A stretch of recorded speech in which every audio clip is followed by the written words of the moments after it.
So this is a follow-up of the last video, starting with Brianna Venosi. It's going to go into Johnson & Johnson and their $22 billion something, which is our supposed country deficit. Online, stats say. And then it's going to go to Governor Murphy, who is always talked about with Murphy's Law. Anything that will go wrong and can go wrong will go wrong, or anything that can go wrong will go wrong. It's robotics engineering, unofficial Murphy's Law. It's M, your basic Y. It has all to do with, the fact that why would I come here to hurt my mother? And why would I replace my mother with my dad's new wife? Unless it's the New Testament. And no one's hearing my cross-reference. Because they're too closely related to me. And feeding off me. And then, well, let's watch. Let's play. You can expect to see some of the engineers here today hitting the rails as soon as next month. In Kearney, Brianna Venosi, NJTV News. Pharmaceuticals face consequences for the opioid crisis. That tops tonight's business news. Here's Rhonda Shaffer. Rhonda. Mary Alice, several companies, including Johnson & Johnson, are reportedly in discussions with state attorneys general over a potential $22 billion opioid settlement.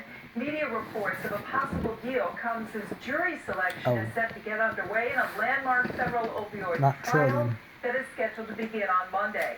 J&J is said to have offered $4 million to settle litigation against it. More than 2,000 counties, cities, and states have sued more than a dozen companies, alleging the industry helped create the nation's opioid epidemic. 5 drug makers, including Purdue Pharma, have already used settlements or bankruptcy filings to be dismissed from this trial. New Jersey, meantime, is continuing to pursue its separate lawsuit against the Purdue family. Atlantic City officials are considering a new plan for potentially redeveloping Bader Field. The city's executive council is discussing the idea of creating a design competition for the former airport, according to Press of Atlantic City. Under the proposal, the city would solicit ideas from residents and professional developers and then secure funding anti-immigration to laws. Some of the ideas. Jim Johnson, co-authored the state's transition report on Atlantic City, called Bader Field a tremendous asset that's had some false starts. Bader Field closed over a decade ago. We haven't heard much about this lately, but Governor Phil Murphy is still supporting the creation of a public bank for the state. This is an idea he proposed while campaigning for office, and he recently told listeners of his Ask the Governor radio program that he's frustrated. His idea hasn't really gotten off the ground. Still, he indicated his administration has been making some progress behind the scenes.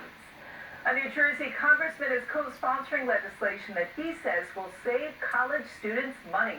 Congressman Donald Norcross's College Affordability Act seeks to tackle the rising cost of tuition. He wants to increase federal education grants for lower-income students, eliminate hidden fees on student loans, and lower interest rates on loans. Another provision of the bill would crack down on what he calls predatory for-profit colleges.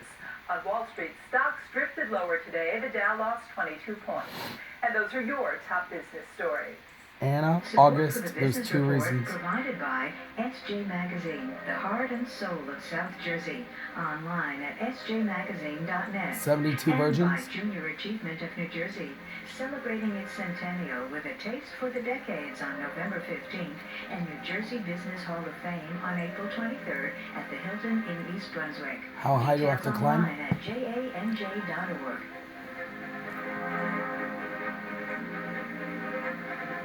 In your tomb. Gun violence costs New Jersey taxpayers more than $1.8 million each year. That's according to Senator Cory Booker, who today 18 introduced Reasons for legislation Jesus. that would provide federal grants to programs that support gunshot victims and individuals considered at risk of resorting to violence Rape themselves. victims. Booker engaged with other candidates on the issue of gun safety in last night's debate, even as he took on the role of peacemaker. Senior correspondent David Cruz is on the Booker beat. If you were hardy enough to make it through the 3-hour CNN New York Times Democratic debate, you saw 12 would-be presidents circle their wagons, take aim at the current commander-in-chief, and in the process lob stones at one another. From health care to gun regulations, the Democrats lamented the status quo, but also questioned whether their fellow party members had the right answer. You have not specified how you're going to pay for the most expensive plan, Medicare for All. Will you raise taxes on the middle class to pay for it, yes or no? So I have made clear what my principles are here. What are and taxes? that is costs will go up for the wealthy and for big corporations, and for hardworking And middle what class is families, costs Medicaid? will go down. When we No have blood plan disease. has been laid out to explain how a multi-trillion-dollar hole in this Medicare for All plan that Senator Warren is putting forward is supposed to get filled in. At least Bernie's being honest here and saying how he's going to pay for this and that taxes are going to go up. And I'm sorry, Elizabeth, but you have not said that. And I think we owe it to the American people to tell them where we're going to send the invoice. The plan is going to cost at least $30 trillion over 10 years. That is more on a yearly basis than the entire federal budget. The issue is whether the Democratic Party has the guts to stand up to the healthcare industry, which made $100 billion in profit. And if we don't have the guts to do that, if all we can do is take their money, we should be ashamed of ourselves. It was Cory Booker, the Love candidate, who repeatedly challenged his colleagues to raise the level of their rhetoric or face a repeat of what happened in 2016. We've got one shot to make Donald Trump a one-term president. And how we talk about each other in this debate actually really matters. I've had the privilege of working with or being friends with everybody on this stage, and tearing each other down because we have a different plan, to me, is unacceptable. Moderators looking to keep the crosstalk going delivered loaded questions like this. Vice President Biden, just on either side of you, Senator Warren is calling for big structural change. Senator Sanders Agent is Anderson. calling for a political revolution. Will their visions attract the kind of voters that the Democrats need to beat Donald Trump? And with a 12-person stage, the best way to be heard, apparently, was to be contrary. The format for these things really stuck. That's a technical political science term. Look, the next debate is going to have probably, it looks like right now, only 8 people qualified. I'm glad to be one of those folks. Having 4 less people, yeah, of course, it's going to give more of an opportunity for people to hear my ideas, my heart, and my spirit. But it is what it is. All 12 of us had the same kind of stage. Booker is on to South Carolina and New Hampshire next, hoping to keep pace with the front-runners. Leaving Ohio? Debate and says whether he gets a bump in the polls from this one is almost irrelevant compared to the campaign's larger issue, which remains raising money. In Westerville, I'm David Cruz, and JTV News. To track the senator's coast-to-coast quest for the White House, head to thebookerbeat.org, where you can find the most comprehensive coverage, including exclusives from NJTV News and NJ Spotlight journalists embedded with the campaign. A battle over state immigration policy is heading to federal court. The Attorney General last month ended agreements that allowed county jails to detain immigrant prisoners until they could be arrested by ICE agents.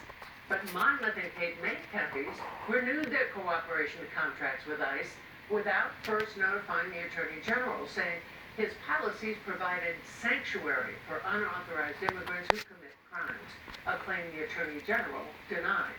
Now Cape May County and its sheriff are suing the Attorney General in U.S. District Court. In New Jersey's urban centers with the highest rates of opioid abuse, the Attorney General is deploying response teams to provide round-the-clock crisis intervention. Michael Hill went to Patterson, now with a new resource to curb New Jersey's drug addiction crisis. On television, Narcan had to be administered 12 times within that 2-hour time span. Patterson's mayor said Naturalize in the beginning is the blood that can be on drugs with Jesus present in the world. He takes away the sins of the world with his blood, and that's extreme in a humanistic, humane world where the humans go against God. That's really extreme. In a country that's supposed to have a democratic republic for the people. And Jesus takes away the pain, probably for the laboring, excessive laboring that was unnecessary from the beginning.